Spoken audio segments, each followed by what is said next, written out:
Good morning, everyone, and welcome to today's winter education seminar about staff development and mentoring with Ray Ford and Tim Garvin. We have the entire winter education schedule posted on the website, with one coming up next Tuesday to help get you prepared for the 2023 PGA show. So please definitely go onto the website, check it out. There's also a newsletter that goes out weekly. But regarding today, please feel free to leave any questions you might have for Ray and Tim in the chat. And now I'd like to introduce head pro at Rolling Hills, Ray Ford. Thank you, Kaylin. I want to thank everybody for being here and thank me for, or I want to thank you for including me in this seminar. An important topic. Entering my 20th year at Rolling Hills. I think the reason I was asked to do this is because it is my 20th year and we've had a really great staff of 44 years. My last 3 assistant professionals that are currently worked my last season. And, I feel like I want this to be an open forum for everybody today. Like Tim, we both have some background in retaining and mentoring our staff, but I think it's important for the head professionals on here and assistant professionals to have this be an open forum, ask some questions. I'm very fortunate to have worked for 3 really great head professionals. All were my mentors and still friends. I've learned so much from them over the last few years. But going back to my assistant professionals, Dan Zvanis, been with me for 19 years. We just completed our 19th year. Mike DeMiglio, another all-star with me for 12 years, and Brian Crocker, 13 years. So you can see right there, there's 44 years of assistant professionals that work with me. My goal today is to share with you some insight on what I've done for them. And more importantly to me is any mistakes that we've made along the line that we could have done better so that we can all learn from that. That's important for me today. And so that's why I want this to be more of an open forum for everybody. I've been through 4 general managers.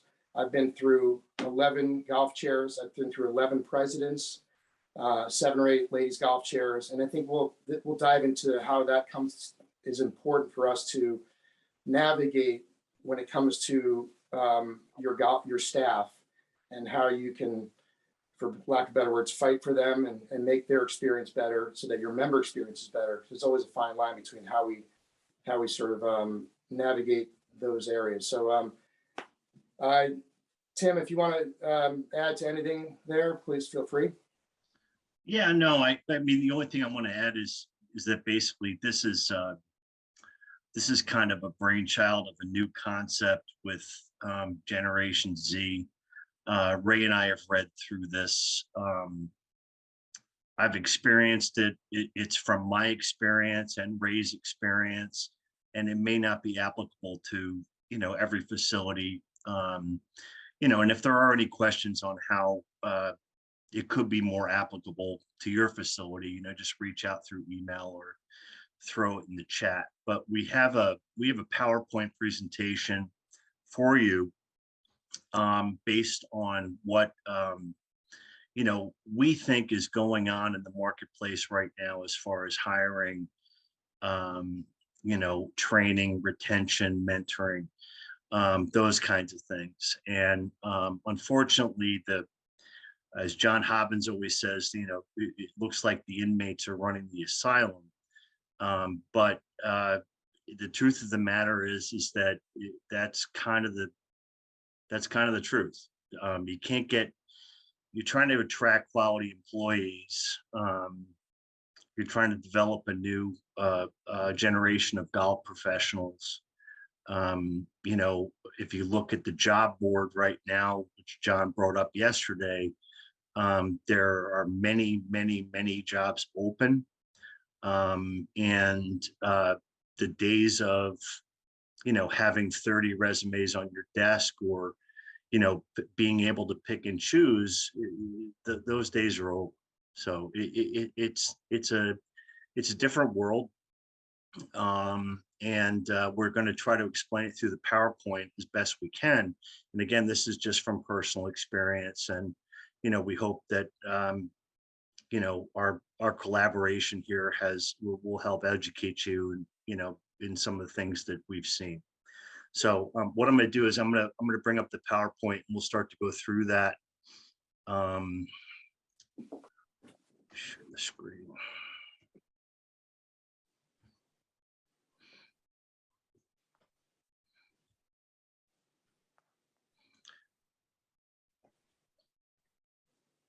Oops.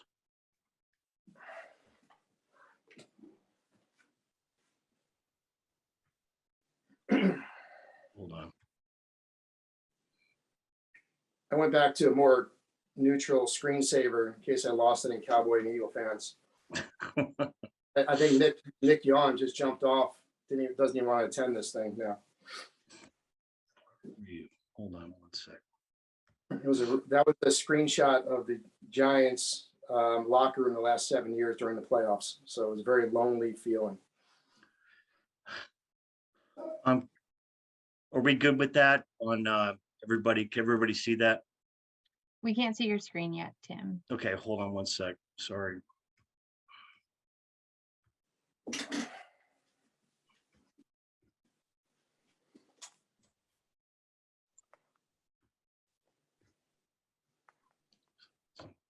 Jeez. You might need to click on the exact screen and then click share in the lower right-hand corner. I got it. I think.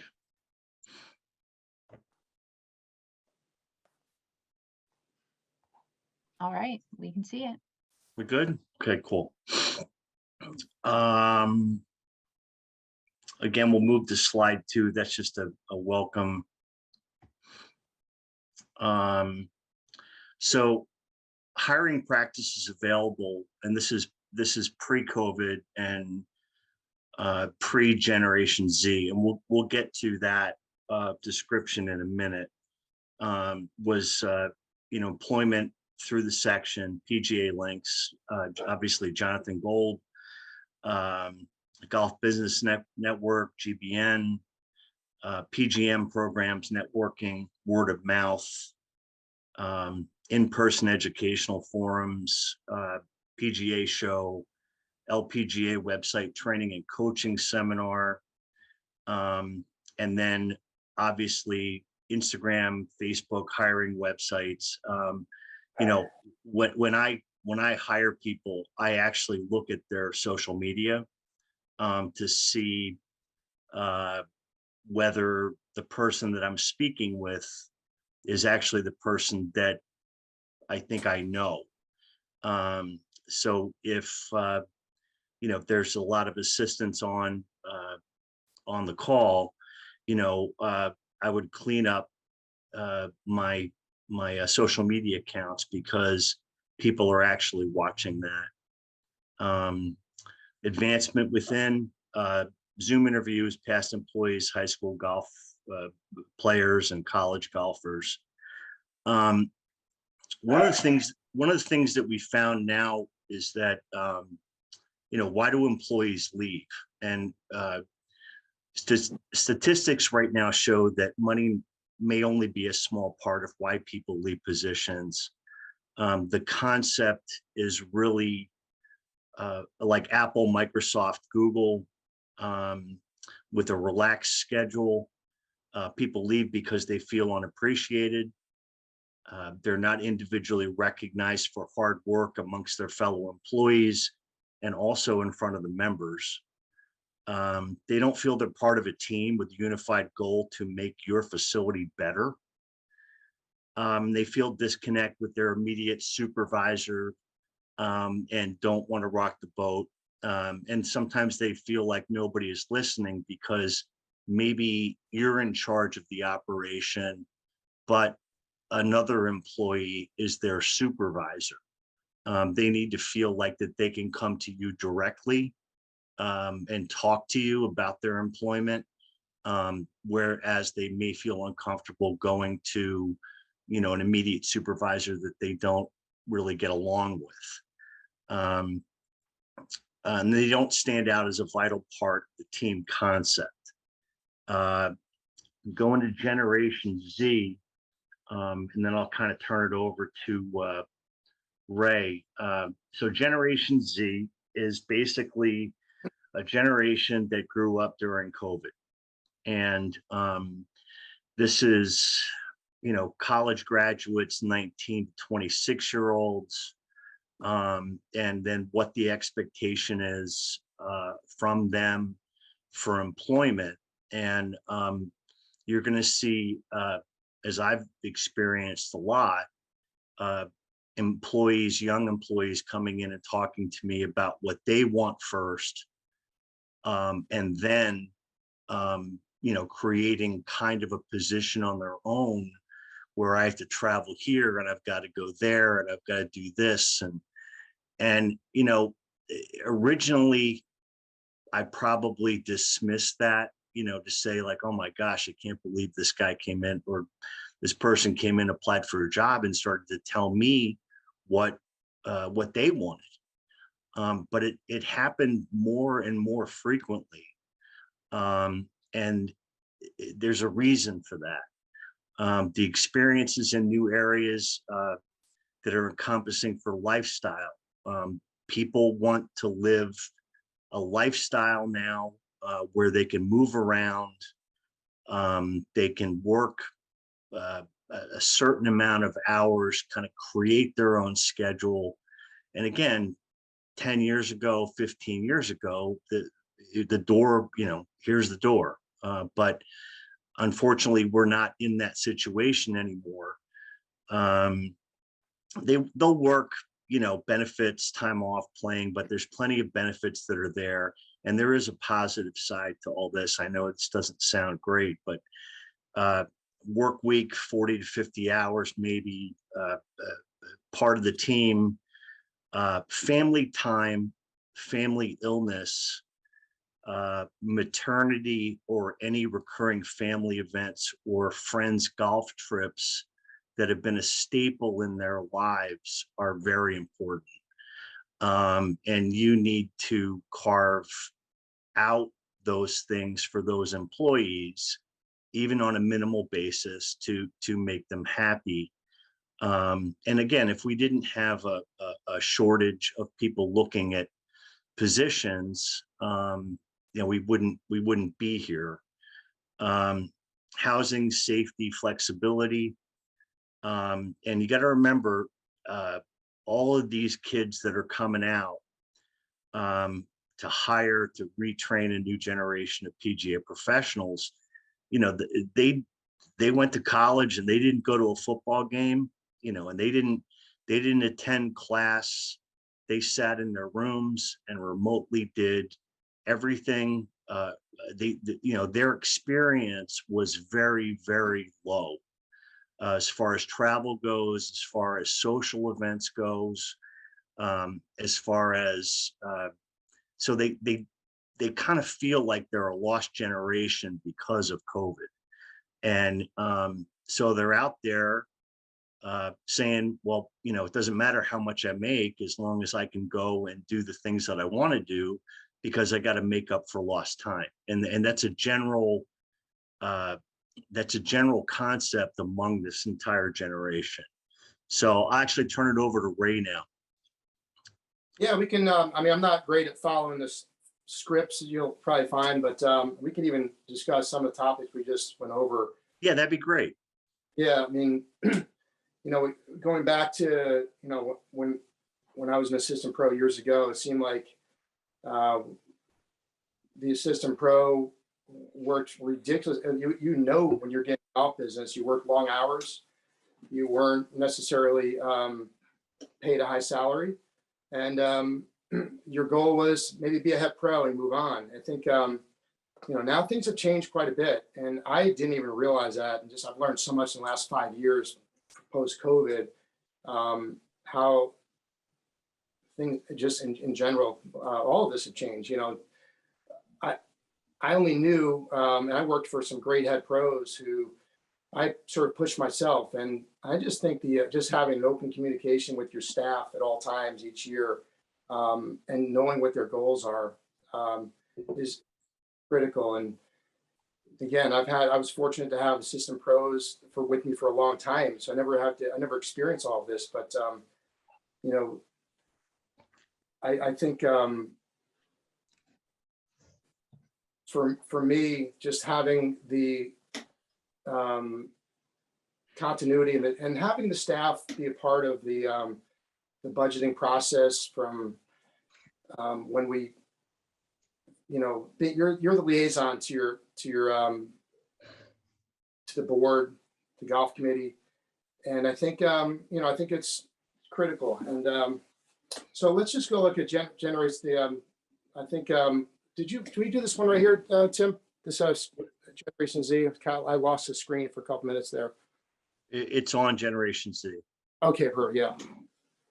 So in the last 5 years, I think it's pretty safe to say quality of life has been more important. And I've, from my experience, from the assistant professionals that have worked for me and come to me in the last few years, be careful when the assistant professionals, when they don't come to you because they feel like, hey, my salary is lower. Hold on a second. I lost the screen again here.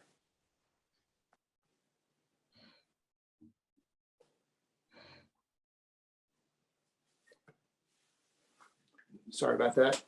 So I just think that open communication, you are the liaison to your professional staff and the board, governors and the manager. And so, yeah, I just want to maybe go to the next screen. Sorry, I lost the whole screen here. I'm so sorry. All right, no, go ahead. There you go. Next one. So I'm going to follow the script here. No one wants to work. Not true. Each generation wants different things from their employment experience, and it's their best interest to adapt as an employer. Happy time spent working is better than miserable time or no employees at all. The truth is, no one wants to work like you did.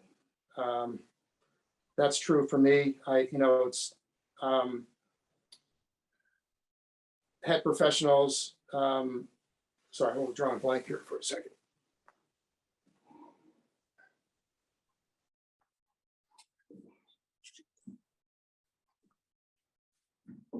Sorry, my screen keeps going out of me. It's throwing me off here.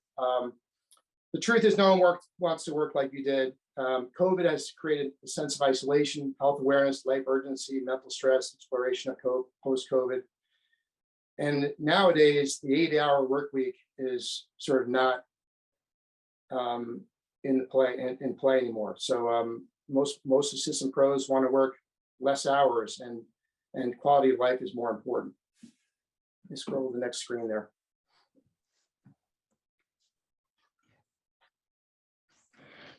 This is an important one for me. Tenured employees are the most important part of your operation. Offer them the same consideration as Generation Z and new hires.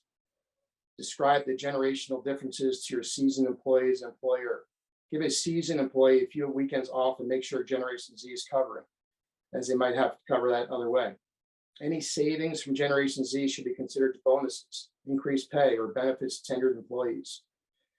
Giving time to energize and adapt to current employment situation should be rewarded.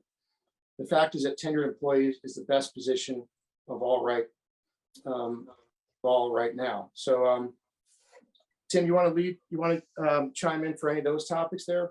Yeah, I mean, one of the things that one of the concepts is that this is a really good growth period for employees that have been at their clubs for a period of time, because with it getting harder to find quality employees, the quality employees that are with you now need to be recognized, and that needs to be expressed to the general manager, the owner, the board, whatever you have. That, right now, we need to hold on to pay and reward the people that are covering for people that want more flexibility, and that in moving forward, in another slide, I'll show you how that works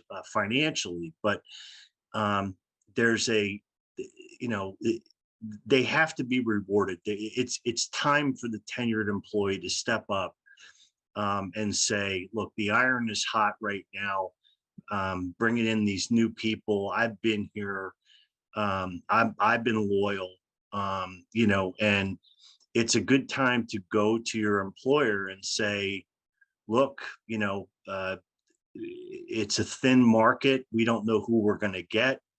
But this person's been here and that person's been here, and we can't have an operation without them. So we have to reward them. You know, this influx of a bunch of different people that are really qualified and somebody that stays with you for 15, 19 years, you know, that's not really happening because people are flying around all over the place to try to get better jobs or better positions. But, you know, at the end of the day, the people that have been with you the longest, now's the time to actually reward them. And I've done that at South Fork with my tenured employees because the timing was right. And they know that, you know, they've been taken care of. And it might be a little bit more work next year because we're thin, but you know, as long as they feel part of a team and they feel like they're taken care of and appreciated, then, you know, we have the backbone of what we need to get through the season. I'll move on to the next one, which is, I'll turn this over to Ray. So as I touched on before, you know, this is sort of timeline we came up with, mostly from my experience, but from 1993 to 2010, as I mentioned before, we worked long, hard hours, and advancement was an important part of it. And we did it for low pay. I remember Jim Smoot with his rule, and I don't know if he still has that, would be he'd hire staff for 2 years. It was kind of the template that we used, hiring staff for 2 to 3 years, and 4 and 5 years. And then you move on. You find another job that's a lateral move, or you gain a experience in your resume. From 2011 to 2019, and these are just arbitrary dates that I sort of came up with. You know, things changed a little bit. Quality of life was more important. We worked long hours, and maybe we were focused more on higher pay. And then 2020 to 2022, amazing, were game changer years for the industry, and certainly for me. And I learned a lot during the process of hiring and maintaining and keeping your staff happy in those years. And then, you know, now we're in 2023 as a result of the game changer years. You know, quality of life is number one. I like to use my staff as an example. Mike DiMiglio worked for me for 12 years, and there's no harder worker than Mike. You know, he's an all-star in every category, and I was blessed to work with him. He's now moving on to Woodway this year. And I called Mike and said, I may use you as an example, but here's a guy who's one of the hardest workers out there. And during COVID, you know, he's got 2 young kids, and it was important for him to have some family time. And nobody knows more. I have 2 young kids too. So, and these are just all things that came into fruition for me in my experience at Rolling Hills, but it seems to be a common theme. I think we all saw that, and hopefully read the article, I think Golf Digest did on what COVID did to the golf professional. And it was a great article. It was eye-opening for me. And I forwarded it on to my golf committee and my board. And I remember selecting the important people to send that to. And I remember following up and saying, hey, did you read that article? This is what we're experiencing. And a couple of members say, yeah, really, I mean, you guys are doing pretty good. You guys are busy with lessons, and you got like sales are up.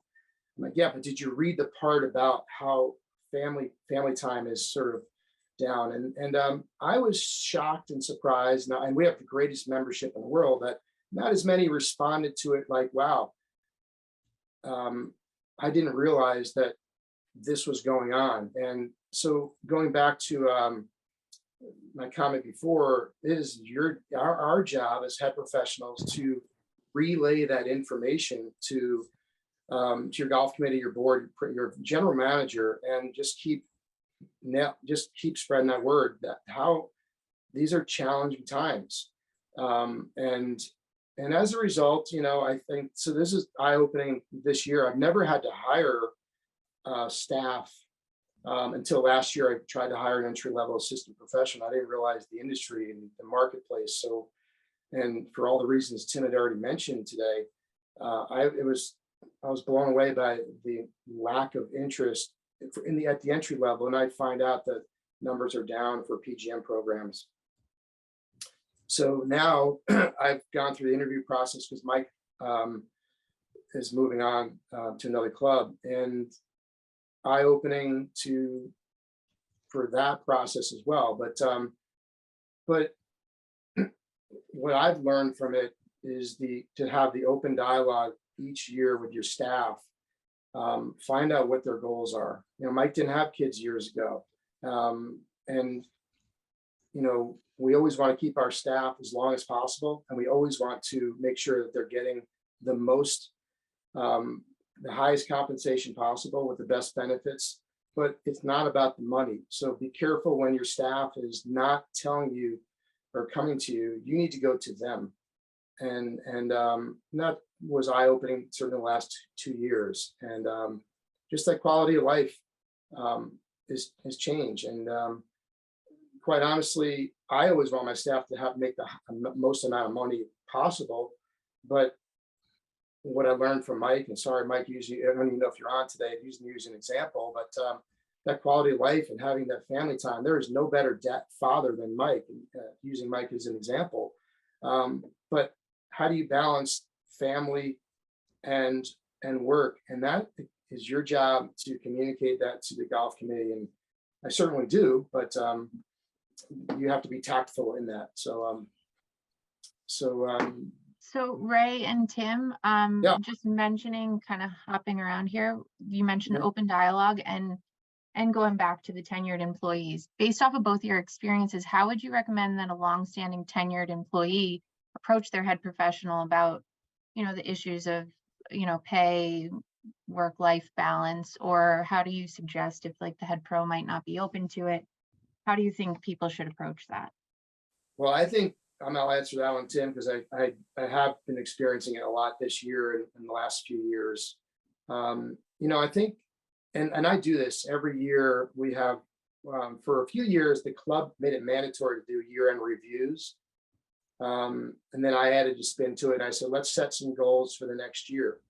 But in the year-end reviews, you really need to ask some difficult questions that I never even asked them, because when your staff's not complaining about, or not because they're not complainers, they're just hard workers.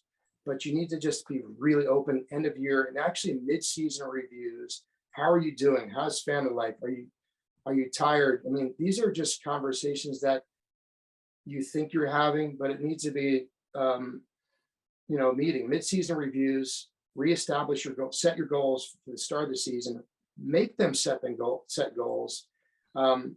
I have staff that love setting goals. They can't wait, and some are more reluctant to do it because it feels like there's pressure put on them. But mid-season reviews, year-end reviews, setting goals for the season, and you really have to ask some important questions to them. Are you getting enough family time? Why don't you take a vacation? Things that we never really did years ago. I think one thing we introduced, which I did probably 5 years ago when I realized I was having trouble getting family time, is, we split during September, October, November. We would say, hey, I want everyone to take one weekend day off. And quite honestly, that's not enough even sometimes. So, I think the year-end reviews and setting goals and just really having that one-on-one conversation with your staff, asking some tough, difficult questions that they probably won't feel comfortable sharing with you. Just to add to that question, and to try to give you a concept, you have to, everyone has to understand the value to the operation. And you are extremely valuable if you've been there and you have a connection with the membership and you've worked hard. I'm shocked at, and Pat Gunning brought it up in the contract meetings. I'm shocked at how many golf professionals don't have contracts or letters of employment. And that way it takes out the guesswork to some extent, where everything is in writing that you shall receive. It's not a handshake. And, I don't like the formality of it. And I, going back old school with the handshake meant something. I appreciate that. But you know what? I want all my guys to have it writing, exactly what they get. If they have a question about it, or they want to increase one thing or another, let's sit down. And I usually sit down with another person. If it was my employer, I would sit down with maybe another board member, just to have another sense of feedback. If it's your head professional that you're approaching, what I would do is I would say, look, I would write down all the things that I've brought value to your operation. And I would like to sit down and talk about a letter of employment, and whether it's for a year or whether it's 3 years, maybe we get it on paper that, this is what I'll make X, the expectations that you have of me. How do I give things back to the operation? How do I increase my presence and my footprint on the property? I don't think anybody would have a problem with that. But you never know. So, because you are valuable. And right now, like I said, the iron is hot. You're at a place where you've been doing all the work. And there's a high value to that. And this isn't coming back. We're not getting, 9 interns and, the caddy issues about cross working and all this other stuff. That means the PGA professional needs to actually step up and do more. And there's a high value associated with that. Yeah. I'll probably add a couple more things here. I think most head pros out there are going to fight for their staff. They want the most for their staff, but you have to be tactful with it. I usually, I'm a rule follower to a point. I would always go to my general manager, as I should, but he's a busy guy, and he's also focused on all other departments, and your job is to be the liaison to the golf program. So involving your golf chair is critical, and unfortunately every year you have a different golf chair. Every 2 years you have a different golf chair, at least at my club, different president. So, but you have to find that right person on that board, on that golf committee, that you feel comfortable sharing compensations with.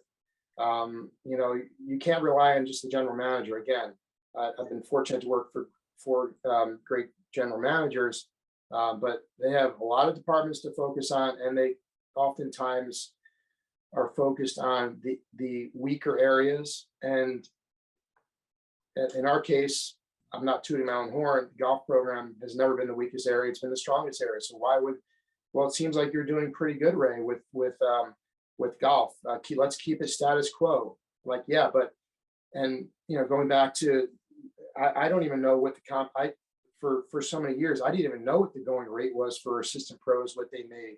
And boy, did I learn a lot in the last 2 years. And even just talking to Tim even yesterday, sadly, I don't even have a contract each year. It's a handshake each year. And hopefully by the end of this winter, I'm going to. And Tim lectured me for half an hour yesterday on the importance of getting a contract, as Nick Yon has. And so how am I going to get a contract for my staff if I don't even have one for me? And it's, the good news is I have brought that to their attention as a result of some turnover this year and as in post-COVID. But you know, find that you really have to. I don't need to say you have to go behind the scenes, but for lack of better words, you probably have to go a little more behind the scenes. Find that person you feel comfortable talking and candidly, and show them what their staff is making. Show them compensation packages of other assistant pros. This is what the going rate is. And by the way, I didn't do this, and I wished I did it 5 years ago. And I learned from it, and I will absolutely have a contract for my staff and a contract for myself moving forward, even if it's just an agreement, but it's laid out there, and a yearly review with that golf committee and golf chair guaranteed will happen in a room. And whether the general manager is there or not, you have to have those other parties involved. Yeah, you've got to engage. You've got to engage everyone. And if you're an assistant, you obviously engage the head golf professional first, talk to him about it or her about it, and find out how to go about doing this. And then if you're a head professional, one of the things that really helps is get these key staff out playing golf with board members. They're not undermining you. They're trying to help you. Okay. And you're trying to help them. Send them on trips with assistants. Let them get to know these people. When the time comes and you have to go to bat for an employee, and you've got 3 or 4 employers or board members that have had, significant interaction with, an employee, it's going to be much easier to ask for money. And then the employment agreement basically saves you as a head pro or as a boss you don't have to have an employee come in and say, hey, gee, I'm not making it. I didn't, I need more money. And that takes up a lot of time from the perspective of a head golf professional or director of golf, is that, gee, so-and-so is not happy with the salary, and I have to think about that. And I don't want to lose him, and or lose her, and I stay up all night. The employment agreement satisfies all that. I signed it, you signed it. This is what you're doing for this year. And then if everything goes well, we'll do another one. And that to me has been a godsend, because everybody knows exactly what they're getting and they agree to it. And you don't have a lot of this time spent away dealing with employees that say, this isn't doing it for me. Ray, you got any more on that? Yeah, I mean, I think going back to the original question, I think the question was about retaining the tenured staff. How do we have situations? But I think, again, they need to come to you, but they need to be also responsible for any assistant pro out there. You should feel comfortable approaching your head pro saying, hey, can we meet, talk about, I did the compensation surveys are showing this is what I make. And that's where it starts. You can't rely always on the head pro doing the homework. The compensation packages or surveys are really important, and use that certainly, or talk to your peers. What are they making? I know that's always uncomfortable as well. That's why we have these surveys. But really important, because obviously when you have staff there each year, any head pro trying to keep it, our members expect new and shiny each year. They want something Some don't. Some are fine with the same program because it's successful. But I do think behind the scenes, even though those members may tell you how much they love you, behind the scenes, they're telling me, hey, how about a new this, new that? And you got to keep it fresh. I challenge my staff every year for the wow for the year. You can have 1 wow or 3 wows, whatever you want to bring, something new. And Mike, Brian, and Dan would always bring something new to the program, and I'd be pushing them to where it's uncomfortable for them and me to bring something new. But if you're not, when you have tenured employees for 19, 13, and 12 years, and you want to keep that momentum going, you've got to bring something new and shiny to the program. So those conversations need to be part of the goal setting and part of the end of year reviews. And I think that's just critical. You got to keep trying new things. And I think that that's where the value of the tenured employee really comes in, because they know the membership. They're there a lot of hours, and they can create things around different groups. Every club has cliques. They can create things that are good around those different, different people, because they know them. And new people coming in, which we'll get to in a minute, new people coming in don't have that relationship that you have, and they can fill other areas. But the bottom line is that if this Generation Z thing is true, which it seems like it is, the bottom line is that you're going to be there more on property than anybody else will. So, now's your time to create. And, whether you want to involve a first year apprentice or a second year apprentice, whatever you want to do, that's up to you. But, basically it boils down to that, you're going to be the key person on property because of the knowledge of the membership. And there's nobody there that wants to work the hours that you do. So it's a good opportunity right now for tenured employees. We'll move on to the next one. Let's see. So we're going to get into now how this kind of benefits from a financial perspective, your operation, and how we have maybe sounded like we're caving into our employees, and we kind of are, but from the perspective of financial issue, which all boards and all owners will understand, this can be used as a positive. And basically what we want to do is we listen first, we don't tell. So we don't say, this is what we're going to pay you. This is what we expect of you. This is the time that you're going to be on property. This is what you're going to make. The dictation time in interviewing people is kind of past. A lot of facilities, or some facilities, have the capability to attract that way because of the stature of the club, and they can dictate that. But for the most of us in the middle, or trying to put just some staff on the property, the reality is that we need to listen to them first.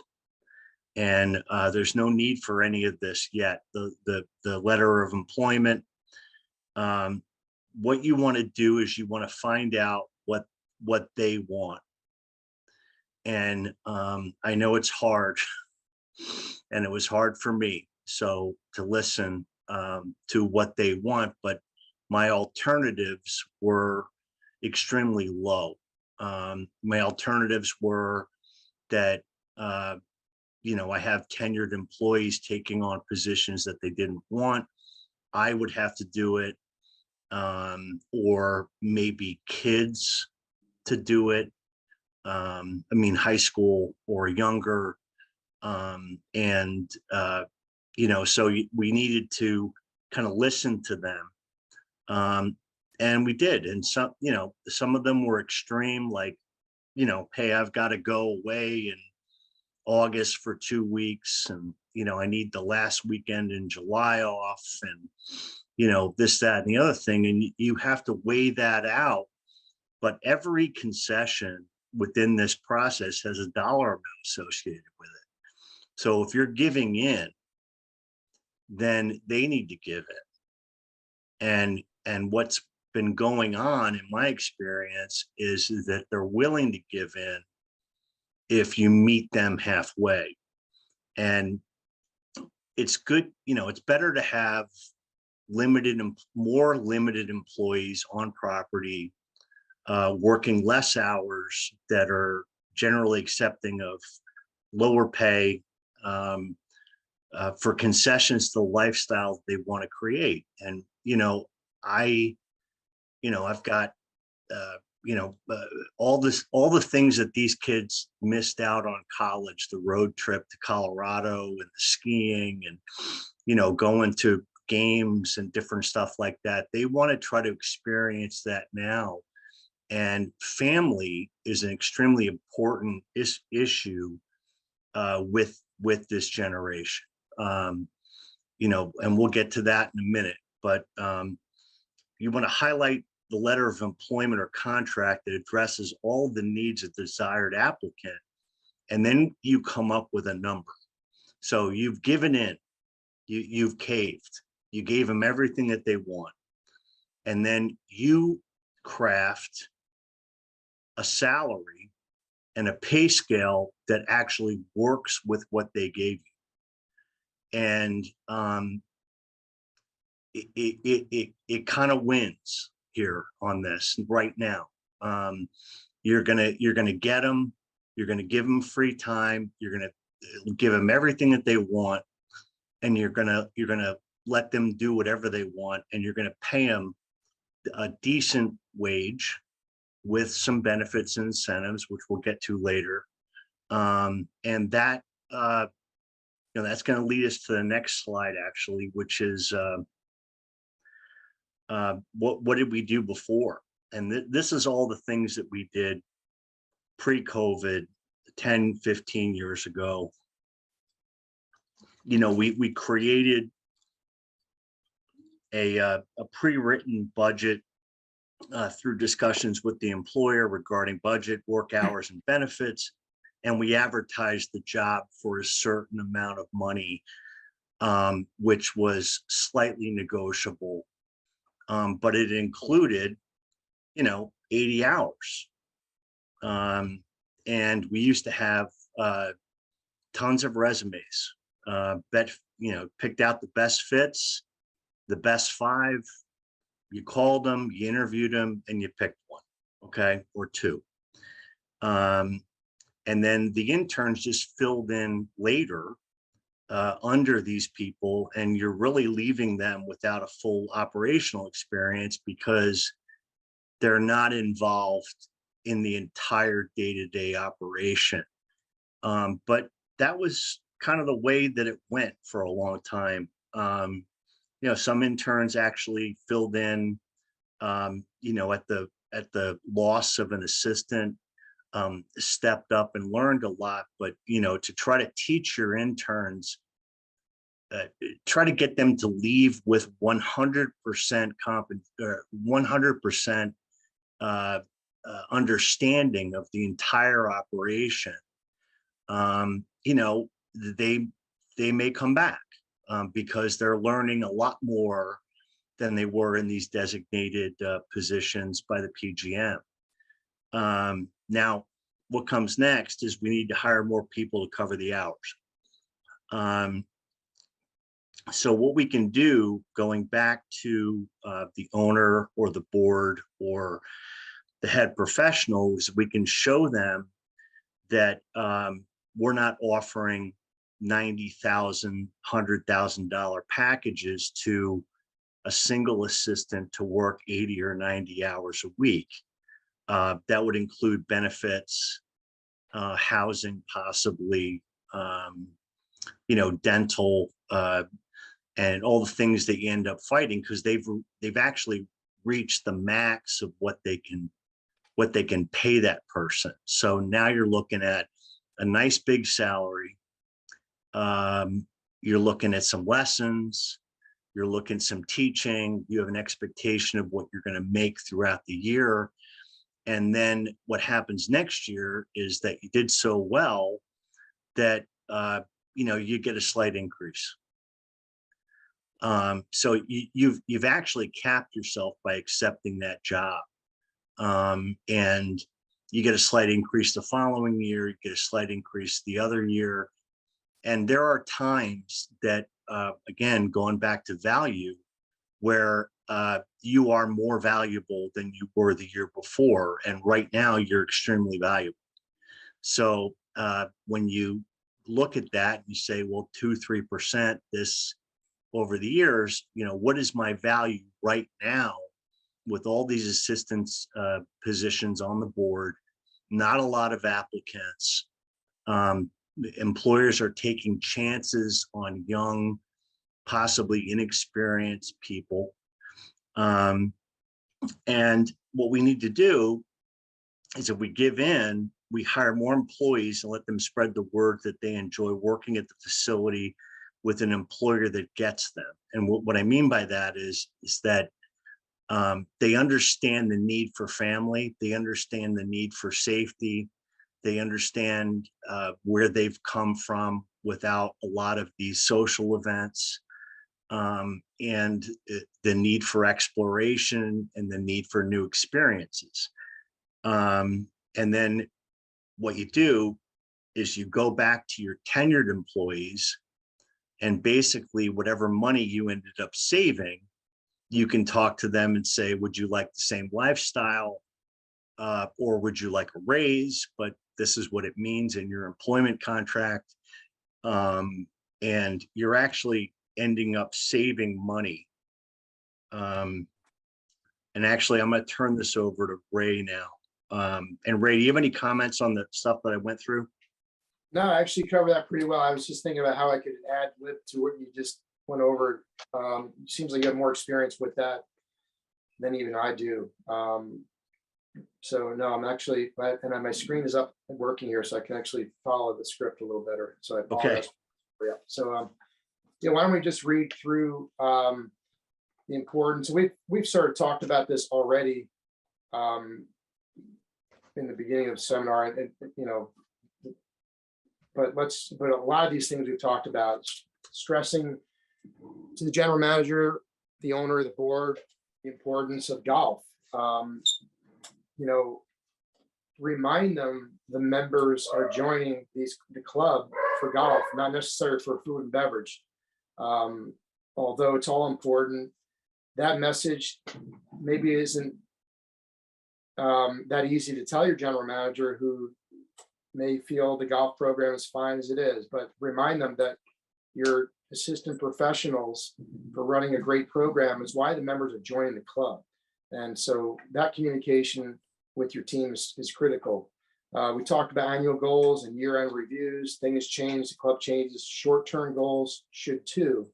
So, long-term goals, where do you want to be in the future, a head pro or a director of instruction?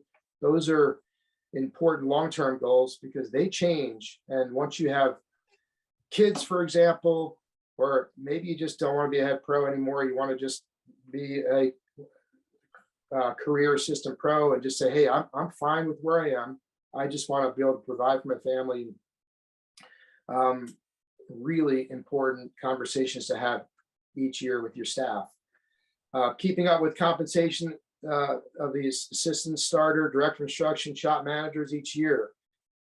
let me tell you, I didn't even know until 5 years ago what the rates were, what the going rate was, because I had just 3 tenured staff members that were just doing a great job, and we just showed up to work each year at different times, and we barely even had to meet to start the year. We knew exactly what our role was. And then we have kids and family, and things change a little bit, and hard to find the interns to sort of backfill, so everybody's working harder. We talked about new and shiny versus complacency. The members want new and shiny, whether they tell the assistants or not. They tell you, what do you got for us, Ray? So wowing the members, critical. Learn from your employees and engage them in major decisions. This is really important. The reason for the mid-season reviews and getting together with your staff privately, and I would do it sporadically, is budget season, September, October, when you have the opportunity to go to your golf committee, your board, to renegotiate or try and get things better for your staff. I would always include my staff right around September, October, a long email. Now's your opportunity, speak up now, because November and December is too late. I'm putting the budget together. So here's the message for the assistant pros, and actually, quite honestly, everybody, is go to your head pro. If you're not happy with something, you want more, you're unhappy with something that was taken away, you need to get in your head pro's face and say, this needs to be brought to the board's attention or whoever. And then it falls on the head pro. But these are not conversations you want to have in December and January, and that's important. Encouraging your staff to self-promote, marketing yourself, especially when it comes to within, you have to sort of remind the members, especially if you're there for a long time, how great you are. Let them know what seminars you attended in the wintertime. Maybe do a report on what you accomplished in the winter months, because if you're off for 3 months, hey, I went to a rules seminar. I'm sharp on the rules. I went to 3 teaching seminars. These are, and all the things that you can do in the wintertime, these are important things that they need to know, and that your head pro could sort of relay. Empower the staff to take larger roles and learn.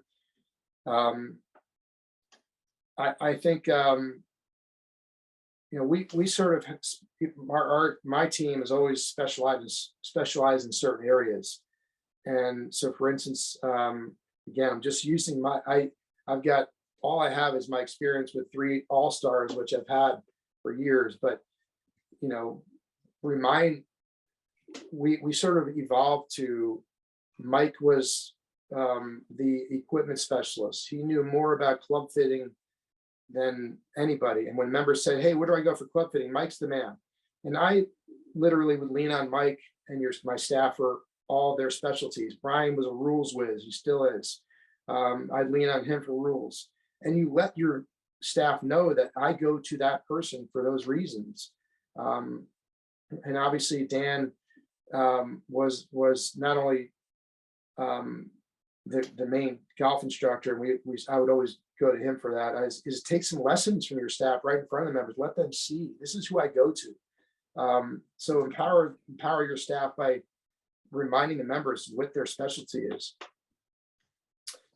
I'm not great following the script here, because I feel like I'm going too fast here. So if there's any questions, feel free.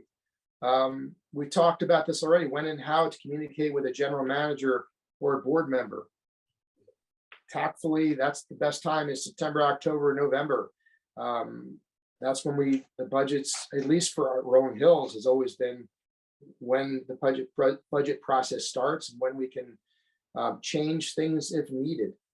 I put on here, walking on thin ice, striking while the iron is hot, that's Tim's line there. But walking on thin ice is more, how do you approach your general manager, who again has to focus on other staff members?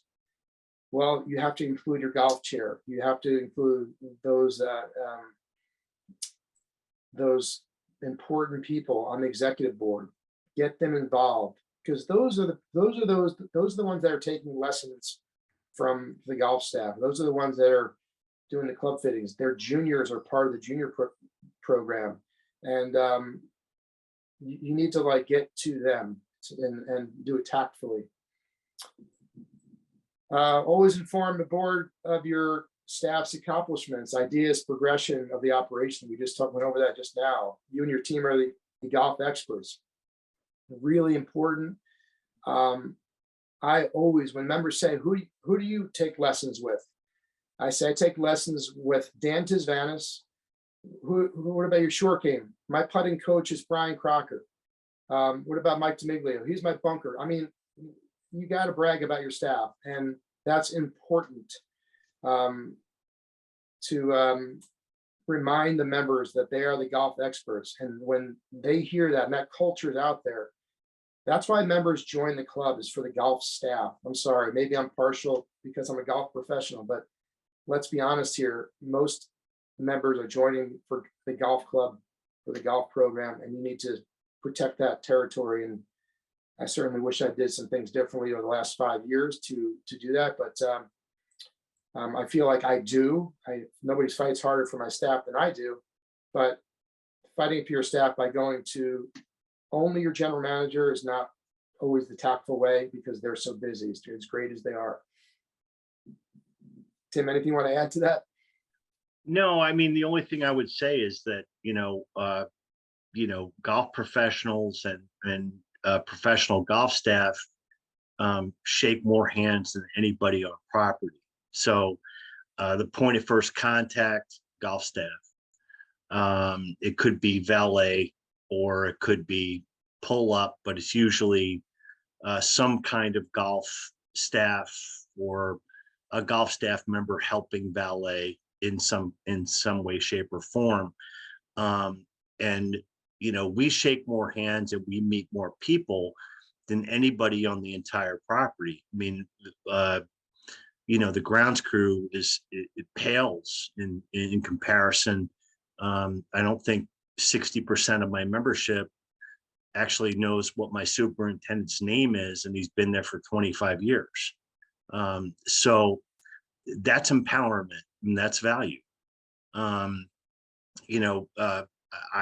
I switched a role to club management as well as director of golf the last couple of years. But my GM was the same way. Great at dinners, great at kind of moving around the building during lunch, but mostly paperwork and in the office time. So there's no way that we're there to make their golf experience a great one.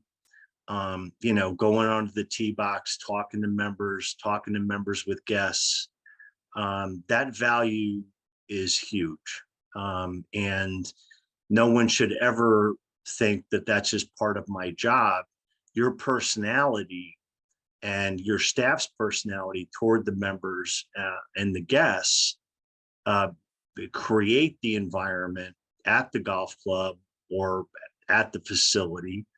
And there's a huge value to that. So you've got to take that in consideration when you're negotiating.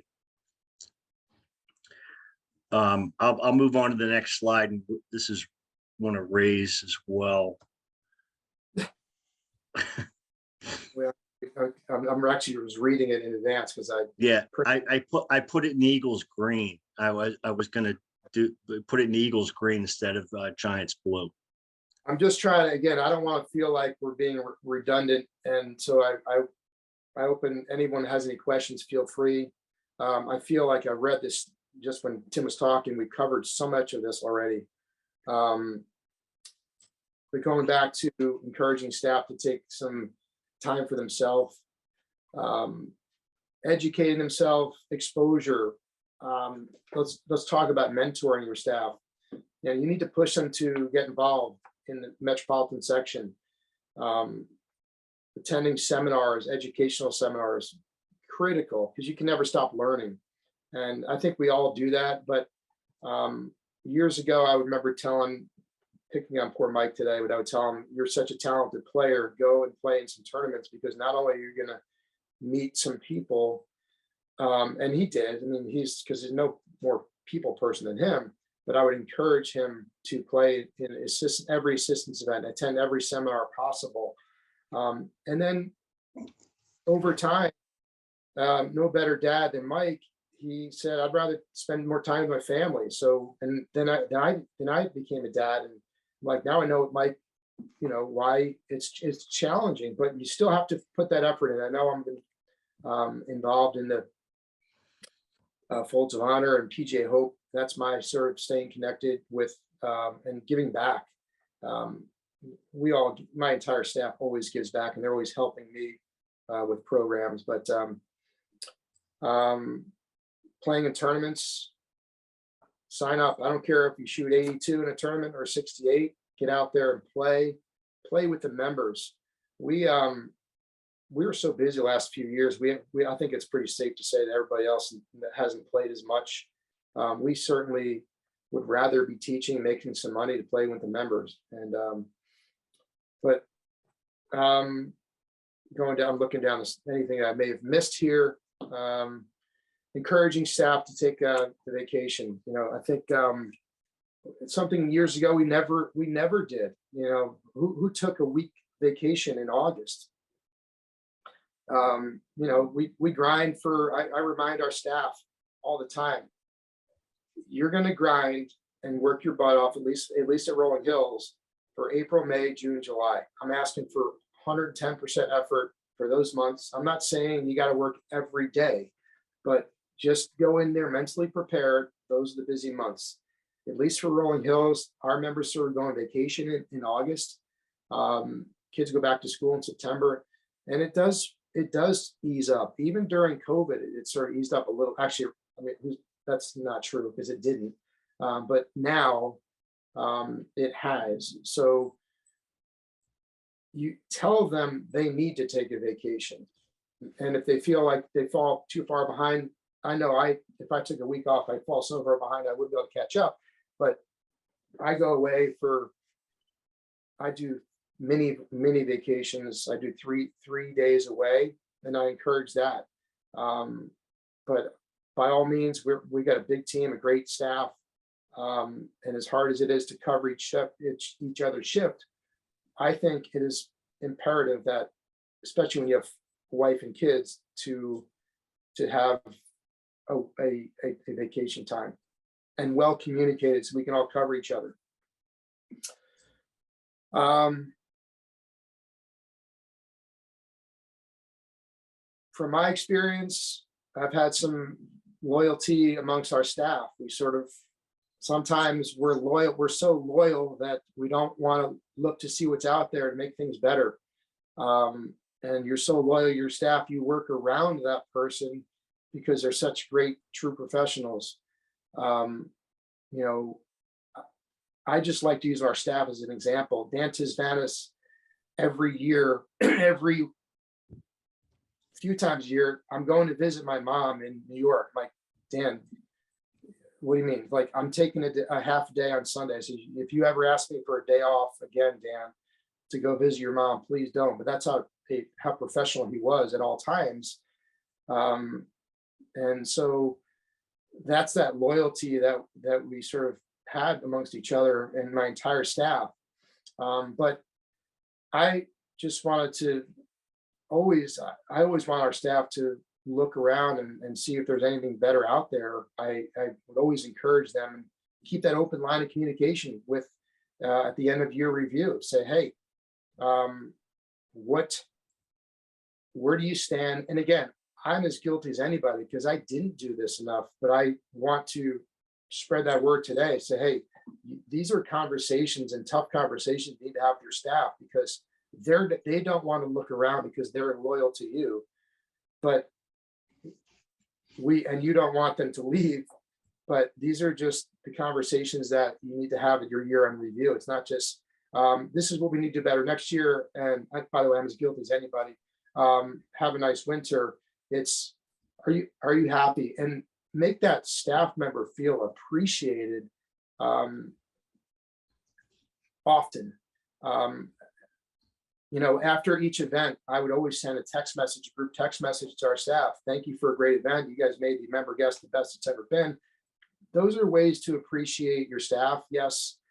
But I'm talking bigger, like on your ride home, call them up. How are you doing? You dive into their world. And you know, we're all busy with our own personal families, but these are things that I thought I was doing and probably could have done even better. And so just a reminder, you know, reach out to your staff and as loyal as they are and as loyal as you are to them, you know, have these difficult conversations. And Tim, I don't know if you want to add anything to that. No, Ray, that was great. I mean, I feel the same way about everything you said. So move on. And this is what I was talking about the money.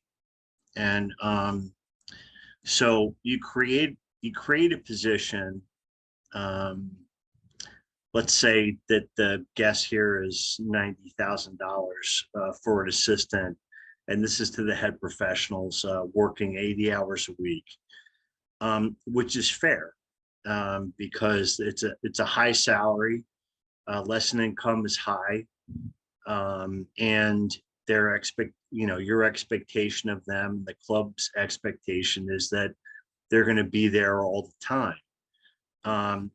That's your tenured employee now.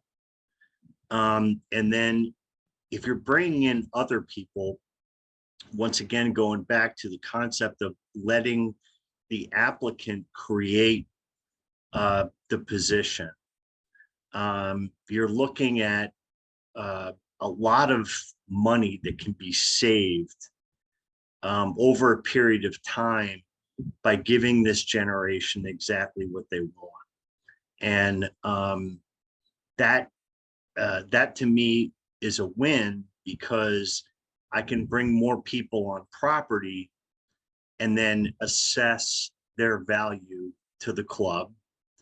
And then if they decide that they want to leave or they want to get a better position, helping them, and then the reference back to filling that position is partially on them because they feel like an allegiance to your help.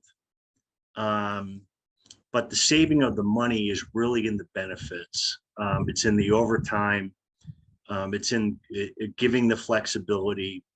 And it actually gives a huge boost in lesson income to, let's say, yourself, that's there for a long time, or a full-time teaching assistant. We all know that time on property equals money. And if we have these workers that just want to do what they want, it opens doors for people that have been loyal, and it opens doors for tenured employees. Ray, you got anything to add to that? Not really. I think that's pretty self-explanatory, and certainly not a template I've needed or used, but I'm taking notes here. Yeah, it's just I mean, having qualified assistants apply for positions and getting resumes from all over the country, those things have passed to some extent. So you're dealing with people that you don't know that are applying for positions because it's cool, it's golf. I'm a good player in college. I'd like to give it a stab. And you can develop those people into PGA professionals. I mean, what did we all do before the PGM schools? We basically, my father basically recruited people that were good golfers, college golfers, high school golfers, to work at the club. And if they found a way for a profession, they joined the PGA. And I don't want to be archaic on this, but we are kind of, close to that scenario where we have to develop people who are good golfers who play to have the door open for them to come back for a career in golf if they choose it. And when the PGM programs were completely full, and the schools were promoting people to, you're going to get into the industry and you're going to get a head pro job. This is what you're going to make. And it's going to be a great life. Well, that's over, kind of. The reality of the situation is that assistants are moving around to the best facilities they can find to try to help them advance. And advancement has been slow. The applicants for head professional positions, the applicants for assistant professional positions that are open are very low, and frankly, of not the quality that we've had in the past. So more bodies are needed to fill those positions because of that. And I'll move on to the next slide just to try to show you how we can mentor them a little bit better and try to keep employees that and show them the direction to be, a PGA professional, understanding their needs, entry and exit interviews, and a firm employment letter or contract are absolutely necessary. You have to interview people, subordinates, after prior to them coming, and when they leave, and talking about the good and the bad. And you're weighing that out from a financial perspective as to what they get for an increase or a raise in their next letter of employment.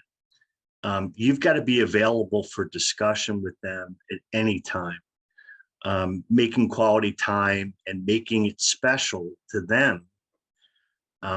It's really hard for a young assistant to approach a head professional or a director of golf and say, I need to sit down about my compensation. And you have to honor that stress that they have. So you have to make it as comfortable as you possibly can, and or involve maybe a board member or another senior employee to actually sit with you, because that actually makes it more firm. Because not only does the head professional see value in you, but also the board does, or another valued manager at the club. What are your goals? Where do you see yourself in 5 years? The love of the game, teaching, managing, being a head pro. What are your greatest attributes? What are you weak in? Discussing those things. Work alongside them so they can watch you. Anybody that's any good at this job is a magician to the majority of the members. The only way that the assistants are going to learn how to be you, or how to know how you like it, is working alongside you. You can explain it all you want. They have to see it. Help with offsite problems and issues. This gets into a little bit in the personal side of it, but it goes a long way. And there is a fine line here with what you can do and what you should do. But for the most part, if someone has some family issues, or someone's sick, or they're thinking about leaving for 3-4 days to go to the hospital, you should be the one to actually offer that they go. They shouldn't have to fight for it, because if your mother was dying or someone was dying in your family, you would hate to miss that, because you felt this complete obligation to working all the time. You should just be offering go. In our case, at South Fork, we actually pay for them to go. And that actually is part of their package. So family time, again, equals money. And if we decrease the salary, or we give them the flexibility of these benefits, then we actually have extra money to fly them to wherever they need to be, for family or for special time. Speak to your employees about helping attract people to become PGA professionals or work in the industry. Again, the section, PGA of America, the career path, and the benefits of your own life. The benefits of your own life are, we have the greatest job in the world. We get to be golf pros. We get to be outside. We get to play with new equipment. Every member thinks, or every client thinks, that we have the best job in the world. And the truth of the matter is that it's a hard job, which they don't understand. So the benefits, though, greatly outweigh the negatives. Create a hard line between friendship and professional work ethic. And again, your facility is the most important aspect of these interactions, but there is a tightrope that you can walk to make sure that your employees are happy without taking advantage of the club. Club's 60%, employees are 40%, because you have to watch out for your own employment issues. And being too over friendly with members or staff is bad. Being too much of a recluse with the club, as far as being inside with the GM and not attending to your staff is also not good. Ray, you want to do retention? Yeah, sure. I mean, just a couple things on there. I know you say weekly management meetings, and we have a Wednesday meeting, which I include our professionals every week, generally an hour. And half the time we're just catching up on our lives a little bit. But one thing I'm going to start doing for next year is not just in management, just individually, and maybe not every week because we're all so busy, but the importance of, again, it just comes down to improving the lines of communication. Let your staff know that you're there for them. But maybe once a month, catching up with them privately. Maybe there's something they can share about their life or their experiences or their issue with another staff member. Maybe they hit a roadblock with, because your management meetings, everyone's there together. It's a team effort, and that's important. But just communication. And I think we're in the age of text messages for communication. When it comes to bigger things, at the end of the season, nothing is better than a phone call, and we're all guilty of that. But the open line of communication, I just feel is important, and not rely on text messages for important things. Again, I'm as guilty as anybody. because in the evenings, we're trying to catch up on stuff. And sometimes communication is not clear. Retention in 2023. Here he goes. Communicate frequently. I just wasn't even looking at that. That's how important it is. Frequently, consistently, and the right way, not using text messages, phone call. It's so important to me, and should be important to everybody. Willing to adapt change to individuals' wants and needs. Again, we've covered all of this already, but not to harp on it, but you really have to have an open line of communication with your staff, make sure they know that. Free time with their focus on their free time with their family. We covered that today. Recognition, employees of the week. So I do employees of the week for outside staff. They do appreciate it. And Tim, you can touch on what you do. I think what I learned from you yesterday was a great idea, and something new I'm going to do this year is we have a staff member tournament each year, and I am going to start with announcing and bringing those staff members of the month, whether they're outside staff, whether they're back at college or not, and recognize them, because it goes a long way. And let me tell you what, when you get the employee of the month and it's out there and it's communicated amongst the staff, forget about the members, they do appreciate it. And it's talked. And of course, there's some guys on staff that would say, yeah, why wasn't I considered? I'm like, well, good, you're going to be, you got a chance to be that employee of the month next month. And you know, you don't want to give the employee month to the same guy every month, because that could hurt morale. But you know, using the staff member tournament to, and I will do it this year, where we can I want to announce all the winners so far, and include your professional staff on there. I always, again, I assume everybody thinks the professionals there because they're so great are the they're not included in there. So I will be giving the assistant professional, golf professional of the month to as a separate category. There's nothing wrong with that. And that would include interns, PGM students, and everybody on staff. 2 minutes of your time to thank employee. Happy weeks of employment. I always thank my staff publicly at the end of each tournament. They're the first to get thank yous. Don't give yourself any thank yous. Just compliment the crap out of your staff, not because you're supposed to do it, because you do really mean it.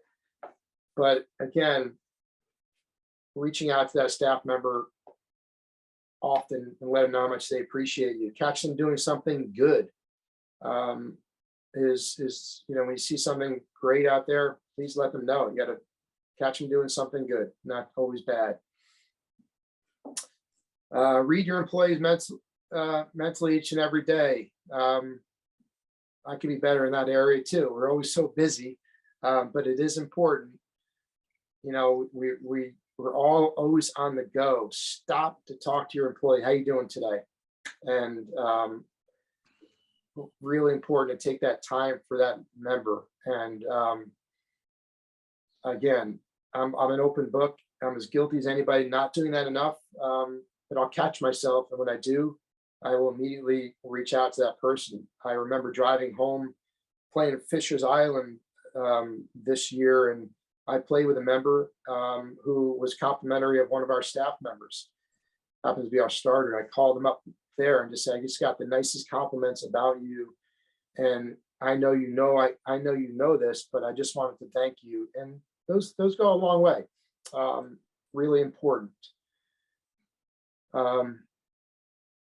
If your spidey sense is tingling, have a helpful discussion. That was not my line. No, that was my line. And you know, I think that if you see something, you know, emotionally or personally in an employee that doesn't make any sense to you, you know, it'll behoove you to have a discussion about what's going on. And it gets into the personal side, but it also creates a very family and teamwork oriented environment. Yep. Everything on here is really self-explanatory. Thank Yeah, them for. I feel I like would I would get to just the encouragement of the employees to apply for better positions, and guide them through that process. Um, you know, a lot of people look at it like, I'm losing a great employee and somebody else is gaining one. And your demeanor in that process and helping them move ahead is greatly beneficial, especially down the road, which means that your ex-assistants or your ex-employees are going to recommend you as an employer, because of those things that you did, but you also may sway them to actually stay. And so be happy for them. Help them in any way you can. Hey, look, I applied for this job at X, and I know the golf chair at X. Why don't I put you in connection with that person? You guys discuss it, figure out how the process works, and I got your back. Great references, and find out what they offer you, and then you can actually weigh it out whether you want to stay or you want to go.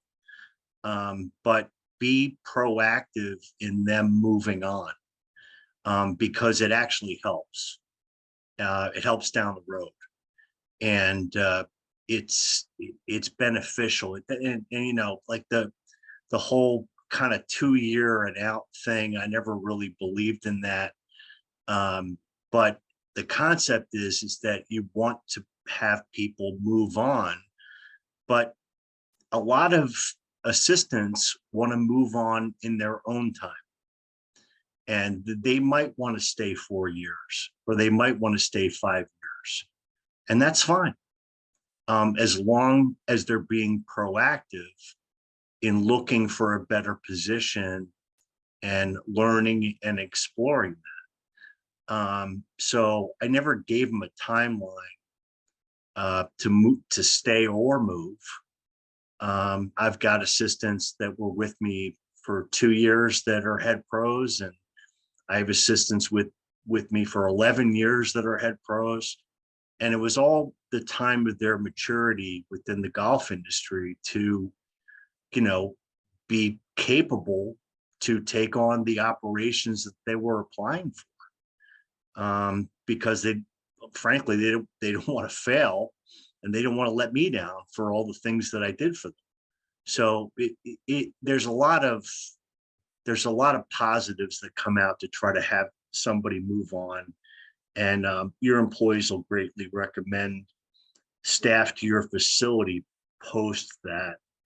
I think that's really important to keep that open dialogue.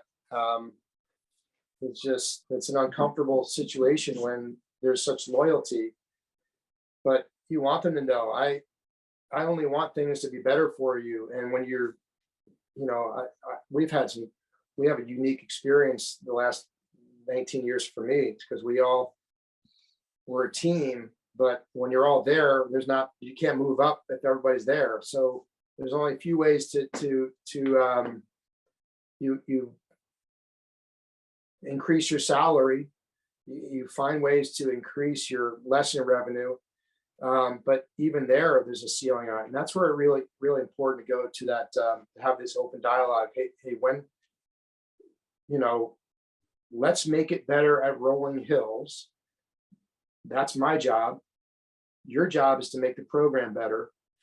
And I will go ask for more or ask for less time to come to work. I know it's a little different, but it's either quality of life, but it's not just always compensation. And when you give it 100% effort and you're getting nowhere, for lack of better words, and you need to go behind the scenes, back door to somebody else, that may be the avenue. But as Tim was just saying, you need to have this open dialogue to make sure that I want you to be better and more successful at the facility, move up. And if you need to move on somewhere else, you know, the loyalty is there, of course, and I want to be a part of your advancement somewhere else. And make it clear, I'll never look at you negatively. I'll never take it the wrong way if you're looking around, because that is a good leverage for negotiating. Because I have found out this year that in the last 2 years, that by looking around, it's not the approach that we all want. But the reality is, show me the money. And when they know you're going to move on because you're looking around, they don't want you to move on. The members, at least my guys. So just have the open dialogue. I know I'm sort of long-winded here a little bit, but it is a personal experience. And by the way, everything we've talked about today is not necessarily what I do and what Tim does. I'm sure everybody has a different approach. It's what we've learned, what I've learned in the last 19 years. And quite honestly, I wish I went back to my where I used to work. I didn't know any different. I was young, and I had no salary at Piping Rock Club. I just taught golf. I was there for 4 years as the director or teaching pro. I had no salary, but I still was involved in the program. But I was like, I don't want to lose my job. I'm not going to tell them I want more money. I'm just going to teach and teach and teach and teach. And then I went to Quaker Ridge. I was so happy to have, I think it was a $7,500 salary. So again, this is what I knew. I didn't even know it. When do I negotiate? Do I negotiate? Do I ask for more salary? No, just work, grind it out. You're going to be a head pro maybe someday. But there probably were some benefits on the table I passed up, not knowing. Now, keep in mind, I didn't have a family at the time. So I probably wasn't important to me. I made enough money. I was able to go play golf and tournaments, and I had the life I wanted. But that's not always the same case for the assistants that work for you. And you know, I know I don't want to, as Caitlin said before, don't beat a dead horse in the seminar. I just can't tell you how important it is to have an open communication, open dialogue with your staff, feel comfortable sharing anything and everything, go to bat for them whenever possible. You know, in review of, not to say we're finished here, but in review of, you know, when the budget process, get them involved in the budget process. They understand the timing of it. It's critical. Begin the negotiation for the following year, not in December, in August, September, and October. And just, they should feel comfortable going to you and talking about anything. And if you're not comfortable sharing anything with your head professional, then maybe that is a cue that he or she's not doing she's not doing their part. Thanks, Ray. We'll move on to the last slide and get the Q&A. These are just some ways that I've done that can help show recognition to employees at a very, very inexpensive way. We do an employee of the month, and we do it through all 3 departments: clubhouse, greens, and golf. But you can do it within golf, or you can do it within whatever department you want. And this includes everyone across the board. Anybody that, you know, that picks the range, or anybody that does anything above and beyond. And it doesn't really cost you a lot of money. I've actually asked my club for an incentive budget line item for $4,000. And I can't tell you how far that money went. And you do a picnic, hot dogs and hamburgers, you invite everybody, and then you award someone. This goes back to incentivization. And again, I'm, like most of us, we steal concepts from everybody else, but this is kind of the incentive program that was started years ago by the Ritz-Carlton organization, which was that recognition of employees is actually more important than pay. And it is, but it's up to a certain amount. So what we do is we started to have picnics.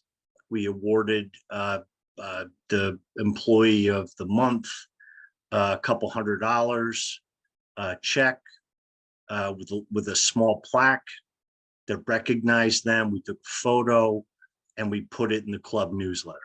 Okay, now many of the members may not know the person that won that month. It might be a grounds crew person or someone from the kitchen or someone from the golf operation. But then we did an interview with that person to explain where they came from, why they love South Fork, why they're here as an employee. And the rhetoric of it is that I feel like a part of a team. And it also communicates to the people that are forming the budgets. It puts a name to the line item. And so, oh, that person was in the newsletter. She won an employee of the month. And you need to start to get the board and your employers more interactive with the employees and introduce them to employees, put a face to a name. That's the best thing you can do because it helps the employee and it helps when you go to contract negotiations or letters of employment. Take an employee that's done something special, that plays golf, and go play alone. I can't tell you how far that goes. That's special to them. You invited them to play golf, and you're going to go someplace or you're going to play at home, and they're going to have 4 hours of your undivided attention.